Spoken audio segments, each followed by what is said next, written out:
Smita Phukan family ব্লগছত আপোনালোকক সকলোকে পুনৰ স্বাগতম জনাইছোঁ। আমি এটা ঠাইত আহি পালোহি। কেনেকৈ পালোহি মানে আমি চিনাকি লগৰ এঘৰত আহিছিলোঁ।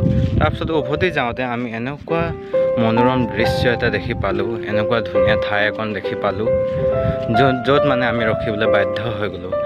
আজি আমি ব্লগ নবনাওঁ বুলি ভাবিছিলোঁ। সদায়নো কিমান ব্লগ বনাম, আমনি লাগি যায় নহয় জানো। তথাপিতো ইটছ আৱাৰ ডিউটি অলছ' সদায় আপোনালোকক এণ্টাৰটেইন কৰি থকা নহয় জানো। মোৰ মানুহজনীক চাওক, ভিউ চোৱা আনন্দ লোৱাত তাই ব্যস্ত, ময়ো ভিউ চোৱাত ব্যস্ত। চাওক কিমান ধুনীয়া দলং, কিমান ধুনীয়া ভিউ, ইয়াত নদী, পাছফালে পাহাৰ, কেনেকুৱা মনোমোহক দৃশ্য নহয় জানো গাইজ।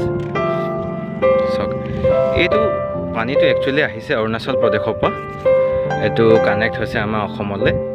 ইয়াৰ যোনটো ফাৰ্ষ্ট পাৰ্ট য'ৰ পৰা কানেকশ্যনটো আহিছে, কেতিয়াবা সময় পালে মই আপোনালোকক লৈ যাম। বৰ্তমান সময় পোৱা নাই, ছোৱালীজনী সৰু হৈ আছে।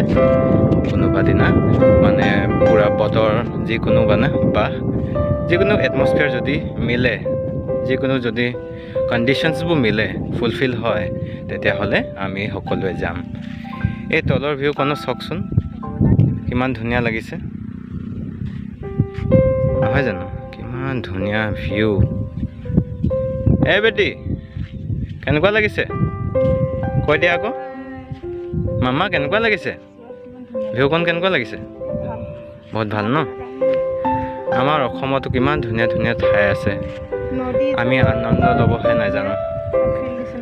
ইয়াৰ তলত পিকনিক খাবলৈ কিমান ভাল লাগিব নহয় জানো। কিনাৰতে পাহাৰখন লাগি আছে, পাহাৰখনো লাগি আছে, পাহাৰৰ কিনাৰতো খাব পাৰি পিকনিক।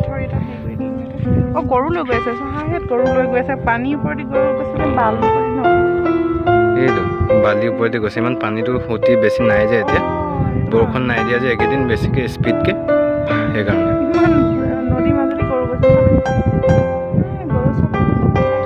বেটিছো তুমিতো কিমান ভিউ চাই ভাল পোৱা। তুমি টোপো ধৰিলে, ভিউ চাওঁতে চাওঁতে টোপো ধৰিলেগৈ এতিয়া। ইমান ধুনীয়া বতাহ বলিছে, তাইক টোপনি ধৰি গৈছে। অ'কে, ভালে হ'ল দিয়া, আমি লগৰ ল'ৰা ঘৰত আহিছিলোঁ, সেইটো বাহানাতে আমি ইমান ধুনীয়া ভিউখন চাবলৈ পালোঁ। আমি ভিউ চাই উভতিলোঁ। এই উভতি থাকোঁতে আমি এটা ধুনীয়া ধাননি পথাৰ দেখি পালোঁ। সেই ধাননি পথাৰটো দেখি পাই আমি আকৌ ৰখিলোঁ।